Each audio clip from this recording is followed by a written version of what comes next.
చూస్తే ఖాళీ గిన్నెలే కనిపిస్తున్నాయి. మేము లంక బిందెలు అనుకొని వస్తే ఖాళీ కుండలు కనిపిస్తున్నాయాడా. ఇక దాన్ని అంతా సర్దిద్దాలే సంసారం. ఇప్పుడు ఏమీ లేదు, అక్కడ చాలా డ్రైగా ఉన్నది. వాటన్నిటిని కూడా సమీక్షిస్తున్నాం. అందుకే కేంద్రం నుంచి రావాల్సిన నిధుల కోసం కూడా అక్కడికి వెళ్ళి కలిసినాము.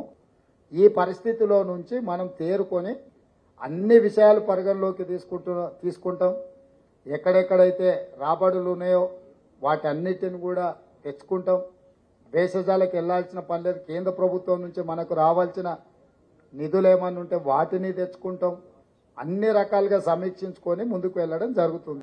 ప్రభుత్వంలోకి అధికారంలోకి వచ్చింది, ప్రజల జీవితాలు బాగు చేస్తా, రాష్ట్రాన్ని అత్యంత ఉన్నతమైనటువంటి ఒక స్థాయికి అభివృద్ధి చేస్తా, పేద ప్రజలకు అండగుంటా అని చెప్పాల్సినటువంటి ఒక పెద్ద మనిషి లంక బిందెలు ఉన్నాయని చెప్పని నేను అధికారంలోకి వస్తే ఖాళీ గిన్నెలు ఉన్నాయని చెప్పని మాట్లాడుతుండ్రు. దొబ్బితిందామని వచ్చినారు సార్ మీరు, అంతేమన్నా? ఇవాళ పథకాల అమలు చేసేటువంటి ఒక సమయంలో 6 లక్షల రూపాయల అప్పు గురించి మాట్లాడుతూ ఉన్నారు. అప్పుడేమో చెట్ల మీద ఇస్తారని కుట్టినట్టు వాగ్దానం చేసిండ్రు, ఇప్పుడేమో అప్పుల గురించి మాట్లాడుతున్నారు.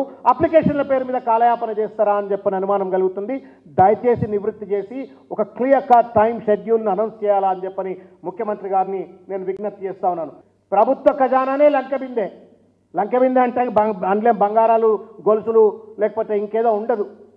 ఇవాళ తెలంగాణ అంతా కూడా లంక బిందే. ఎందుకంటే కేసీఆర్ గారు 60,000 కోట్ల రూపాయలు ఉన్నట్టు ఒక బడ్జెట్ రాష్ట్రాన్ని 3,50,000 కోట్ల రూపాయలకు బడ్జెట్ను పెంచి వాళ్ళ తలసరి ఆదాయాన్ని పెంచి వ్యవసాయ ఉత్పత్తుల్లో నెంబర్ 1 స్థానంలో ఉంచి తెలంగాణనే ఇవాళ లంక బిందెగా తయారు చేసినారు.